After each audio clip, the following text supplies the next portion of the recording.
આંગણવાડી પગાર વધારો કેટલે પહોંચ્યો? નવી અપડેટ, સત્ય શું છે, સંપૂર્ણ માહિતી. નમસ્કાર મિત્રો, સ્વાગત છે તમારું અમારી યુટ્યુબ ચેનલ.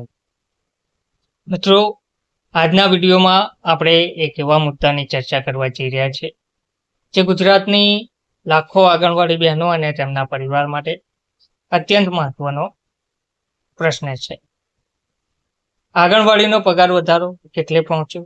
શું સરકાર તરફથી કોઈ નવી જાહેરાત થઈ છે? શું હાઈકોર્ટમાં ચાલતો કેસ કોઈ નવા તબક્કે પહોંચ્યો છે? શું આંગણવાડી બહેનોને સરકારી કર્મચારીનો દરજ્જો મળશે? અને હાલમાં સાચી સ્થિતિ શું છે? આ તમામ પ્રશ્નોના જવાબ આપણે એક પછી એક જાણીશું, તેથી વિડીયો અંત સુધી જરૂર જોતા રહેજો.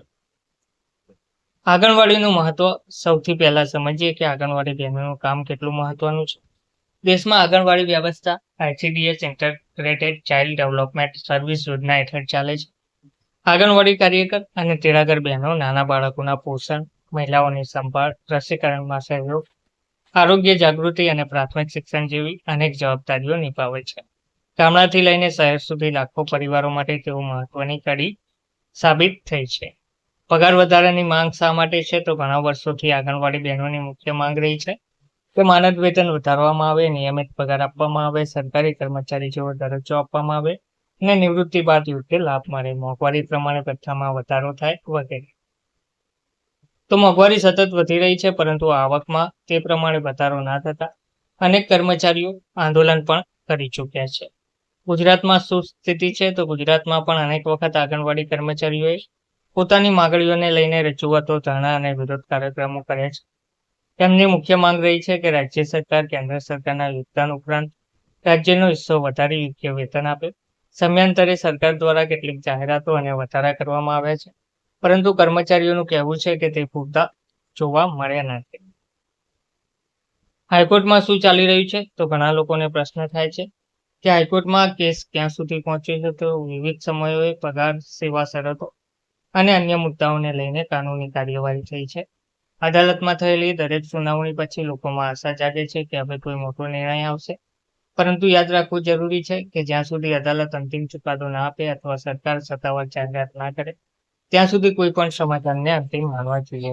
સોશિયલ મીડિયામાં ફરતા દરેક મેસેજ સાચા હોય એવું પણ જરૂરી નથી. તો ઘણી વખત યુટ્યુબ, ફેસબુક અને વોટ્સઅપ પર આવા મેસેજ જોવા મળે છે. ₹10,000 વધારો થઈ ગયો, સરકારનો આદેશ આવી ગયો, આજથી નવો પગાર લાગુ થયો. પરંતુ આવા દાવાઓ પર વિશ્વાસ કરતા પહેલા સત્તાવાર માહિતી ચકાસવી ખૂબ જરૂરી છે. સત્તાવાર જાહેરાત વગર કોઈ પણ વાયરલ મેસેજને સાચો માનવો યોગ્ય નથી. તો હાલમાં શું સ્થિતિ છે? તો હાલની સ્થિતિ એવી છે કે આંગણવાડી બહેનો પગાર વધારાની માંગ પર અડગ છે. સરકાર સમક્ષ વિવિધ રજૂઆતો કરવામાં આવી રહી છે. જરૂરી હોય ત્યાં કાનૂની દાવ જરૂરી હોય ત્યાં કાનૂની પ્રક્રિયા પણ ચાલુ રહે છે. નવી સત્તાવાર જાહેરાત આવશે તો તે સરકાર દ્વારા જાહેર કરવામાં આવશે. તેથી હાલમાં કોઈ પણ નવા પગાર વધારાની વાત હોય તો તે માત્ર સત્તાવાર જાહેરનામા પરથી જ માનવી જરૂરી છે. હવે આગળ સરકાર તરફથી પગારમાં વધારો, ભથ્થામાં સુધારો, નવી યોજના અથવા અન્ય લાભોની જાહેરાત થવાની શક્યતા અંગે સમયાંતરે ચર્ચાઓ થતી રહે છે, પરંતુ અંતિમ નિર્ણય સરકાર અને સંબંધિત સત્તાધિકારીઓ દ્વારા જ લેવામાં આવે છે. કર્મચારીઓની અપેક્ષા મુજબ જોઈએ તો આંગણવાડી બહેનોનું કહેવું છે તેઓ વર્ષોથી મહત્વની સેવા આપી રહ્યા છે. બાળકોના ભવિષ્યનું ઘડતર કરવામાં તેમનો મોટો ફાળો છે. તેથી તેમની મહેનતને અનુરૂપ યોગ્ય વેતન અને સન્માન મળવું જોઈએ. જો તમે આંગણવાડી કર્મચારી છો અથવા તમારા પરિવારમાં કોઈ આંગણવાડીમાં સેવા આપે છે, તો માત્ર સત્તાવાર સરકારની જાહેરાત પર વિશ્વાસ કરો. કોઈ પણ વાયરલ મેસેજ તરત ફોરવર્ડ ના કરો. નવી માહિતી માટે વિશ્વસનીય સ્ત્રોતો તપાસતા રહો. તો મિત્રો, આંગણવાડી બહેનોનો પગાર વધારો માત્ર એક આર્થિક મુદ્દો નથી, તે તેમના સન્માન, સુરક્ષા અને ભવિષ્ય સાથે જોડાયેલો મહત્વપૂર્ણ વિષય છે. આશા રાખીએ કે સરકાર અને સંબંધિત પ્રશ્નો આ મુદ્દાનો યોગ્ય અને ન્યાયસંગત ઉકેલ લાવશે. જો ભવિષ્યમાં પગાર વધારો, હાઈકોર્ટનો કોઈ મહત્વનો નિર્ણય અથવા સરકારની નવી જાહેરાત આવશે તો તેની સચોટ અને સંપૂર્ણ માહિતી હું સૌથી પહેલા આપ સુધી પહોંચાડીશ.